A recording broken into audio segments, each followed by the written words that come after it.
This is the German battleship Bismarck.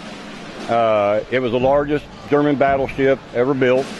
In 1960, there was a song that came out that was called Sink the Bismarck by Johnny Horton. In May of 1941, the war had just begun. The Germans had the biggest ship that had the biggest guns. The Bismarck was the fastest ship that ever sailed the sea. On her decks were guns as big as steers and shells as big as trees. The admiral of the British fleet said, turn those bows around. We found that German battleship and we're gonna cut her down. The British guns were aimed and the shells were coming fast. The first shell hit the Bismarck, they knew she couldn't last. That mighty German battleship is just a memory. Sink the Bismarck was the battle cry that shook the seven seas. All the turrets move, the guns elevate up and down. All the smaller secondary guns move.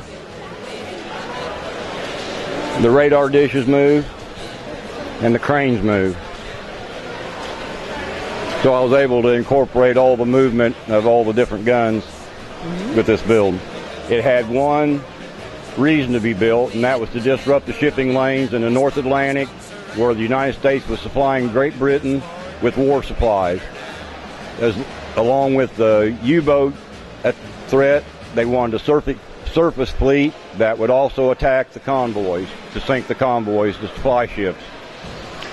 In the Battle of Denmark Strait on May 24th, the Bismarck engaged and sank the pride of the British fleet, the HMS Hood, with all hands lost except 3 men.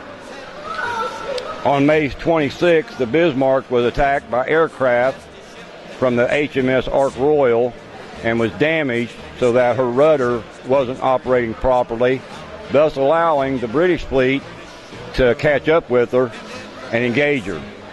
During the engagement, the Bismarck was damaged very severely, and to this day there's a controversy to whether that the British actually sunk her or the crew actually scuttled her.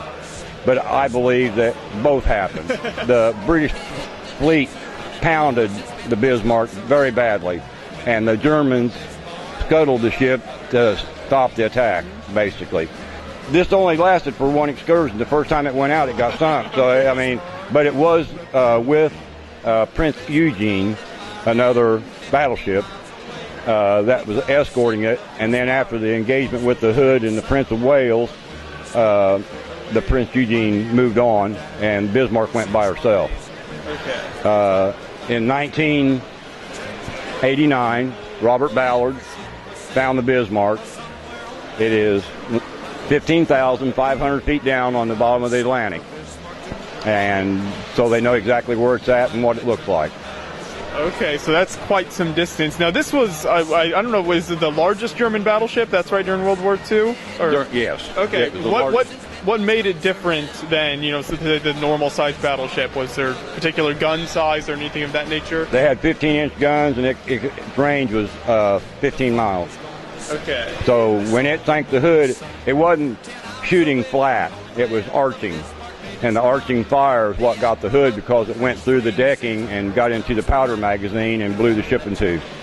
Okay. Now there was another ship that was larger during World War II, but it never saw active engagement, and that was the battleship Yamato in the Japanese Navy.